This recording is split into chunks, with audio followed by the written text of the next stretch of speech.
Welcome back to A Time in Refinement with Jesse, none other than the other none. I don't know what that means yet, but I'm sure Catholics would enjoy that reference. Fear, the great tranquilizer, the great dead end, the bulwark in your path, which nullifies your hopes and dreams, or at least it attempts to. Because what is fear? Fear is false evidence appearing real. Fear is forgetting everything's all right. That's what fear is.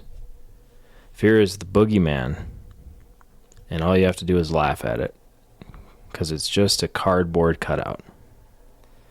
But it wouldn't be a boogeyman if it wasn't effective, as a tactic, as a tool, as a weapon against you in your fight, to make it through to the other side. If you only knew all you had to do was on the reins, and the horse would charge through the forest, and you would see Paradis on the other side. But it's difficult to see that sometimes, because these tactics are employed for a reason, and they get into your subconscious, and they remind you of the things that you were afraid of as a child. And if you know how to control someone, you attack their inner child, because what they've grown past from their childhood, they can confront, they understand, but their child still doesn't. Their child is confused and lost, and still affected by the tools that were used against them. So to break out of this, you must learn to heal your child of the fear that is constantly plaguing it, plaguing its mind. As children, we are implanted with conditioning for the first 7 years of our life. That's what the kids are saying nowadays. And for those first 7 years, that could be life or death. That's a crazy thought. How grand and important of a role a parent has to their child, to ensure their child is able to fight the boogeyman of fear. Or their child could maybe use their own will to break out of that themselves. No one knows for sure. But some people break out and some people don't. So clearly, fear as a tactic works. And the people over you that use it know this quite clearly. They know your own subconscious mind way better than you do. And they use fear to keep you in a state of doubt, to keep you paralyzed, tranquilized. Because they know if you're just afraid of what someone thinks, if you're just afraid that you might go to hell someday and burn, if you're just afraid of God or the devil or religion or spirituality or the matrix or the simulation, if you're just afraid, you'll never stop to think, what am I afraid of? Here I am, sitting here. The fear is just a boogeyman. It's just meant to look scary without actually being scary. And that's why it's so effective. Because appearances are what we go based on, right? We don't think about the unseen. We don't think about the thinker inside of our head. We have no concept of that for the most part.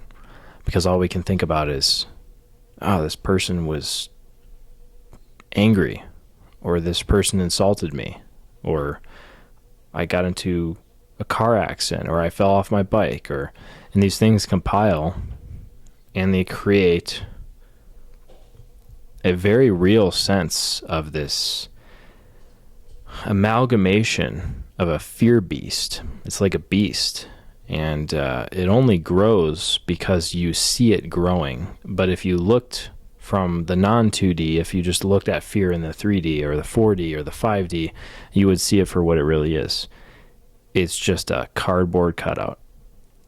And it's only big because you've added your own pieces to it. You've tacked on additional parts, additional vessels, and additional limbs, eyes, what have you. And you didn't see that. You didn't see that you were building it. Of course, you weren't the only person that built this. Other people built it for you. And that's the really scary part. That's what we should actually be afraid of, is the people building our fear beast in the background and allowing it to control us through perception, through the way we want to look to people, the way we want to appear.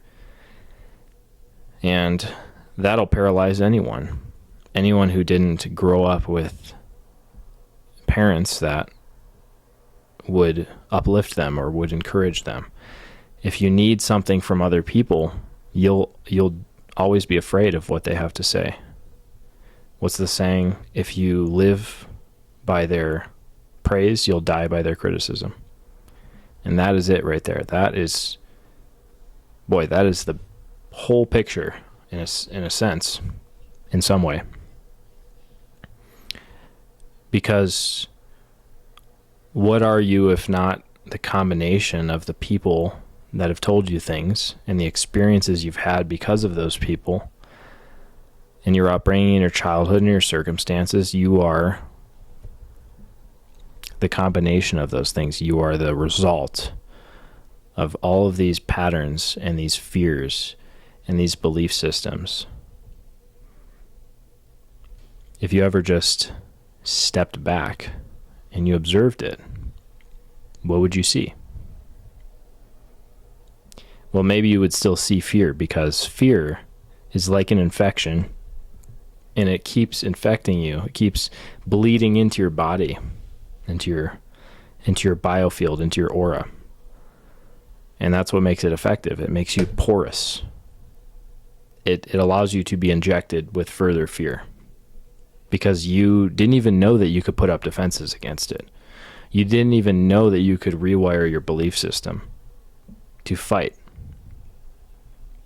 because you think that's the default operating system, is fear, is being afraid of what they might think or what might happen or what you've done wrong. And once again, all it is the acronym, false evidence appearing real. So when you learn bravery, when you learn to start to resist all of these programs, you realize that that's all they were. They were just a file on your computer that you could just delete. But it is a math game. It is sort of numbers war, where you have 100 fear units to your 1 bravery unit. And of course, that's easy to look at and say, I don't know, I don't see my bravery unit coming out on top with this. And that's normal. That's normal at first for everyone fighting the fear beast.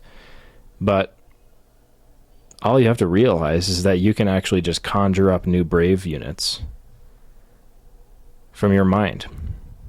And all you need is a reminder sometimes. You just need some other mind to tell you that all you have to do is summon. You just say that I am brave. You say that I can fight this battle. And at first, your fear units attack that. They start sending arrows your way. And they say, yeah, we'll show him. He doesn't know. He can see the arrows raining down on him. And then he'll start to be afraid again. Until you realize those arrows are just toothpicks. Once again. And all you had to do was see it for what it is. It was appearing as something. It was appearing as a mighty militia that could take down your 1 unit, but that's all you needed. You only needed that 1 bravery unit to actually conquer the entire battlefield. You just didn't realize that, because fear as a tactic is so powerful in numbers, which is why you're drilled from the moment you're born. For years and years and years, everyone around you telling you how to live, what to believe, what narratives are true. And they just keep you stuck because you think, well, what could I ever do? Or, well, it looks pretty bleak. I just turned on the news and something else is happening again. I guess that's it. I guess it's over. It's Jover, right? And I don't want to get into that sort of rabbit trail of Whether or not that fear is actually real and tangible or not, that might be for another video. But for your personal experience, for your world, for your existence, you might as well just think that solipsism is real, because no one's figured out the hard problem of consciousness yet, right? Or embodiment, or what it even means to see other units than yourself. So you best do the best with what you got, which is you can fight fear, you can combat it, and you can see what happens. You can see if the battlefield was ever a battlefield to begin with, or was it just the illusion of one? So what you ought to do is to just step back and look and recognize what's actually going on. Get a clearer picture rather than the distorted one that's been fed to you, because you won't even realize that it's actually been fed to you, because you can't. That's all you've ever known. But what if you could know something else? All you have to do is step into that. All you have to do is try. And you'll see it pretty clearly. I hope you all have a wonderful, brave, and emboldened experience for the rest of this night, for the rest of the strong. Not the weak, right? The strong. We call it the strong over here. Etymology. Your words, they're important. And with that, I hope that you keep on refining.